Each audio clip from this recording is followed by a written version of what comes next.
সবাইকে স্বাগত জানিয়ে আমি আজকের ভিডিও শুরু করছি। আজকে আমাদের শনিবার, নিরামিষ।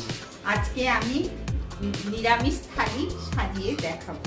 এখানে তো ভাত রান্না হয়েছে, ভাতটা নিয়েছি, ডাল, আর এখানে বানিয়েছি আলুর দম। এখানে আলুর দম বানিয়েছি নিরামিষ।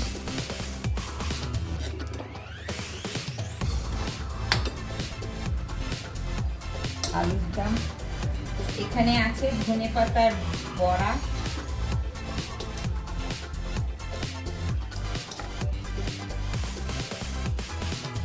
আর বানিয়েছি লাউয়ের তরকারি, বড়ি দিয়ে নিরামিষ লাউয়ের তরকারি।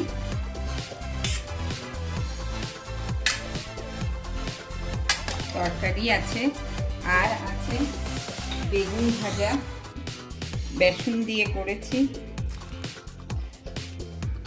আর এই ভাতটা এখন আমি তুলে নিলাম। এর উপরে থাকবে শুকনো লঙ্কা, আর এখানে আছে পায়েস, আর আছে একটু চাটনি। এইভাবে আজকে আমার নিরামিষ থালি রেডি হয়েছে। ভিডিওটা ভালো লেগে থাকলে প্লিজ আপনারা লাইক, শেয়ার, কমেন্ট, সাবস্ক্রাইব করবেন, আমার পাশে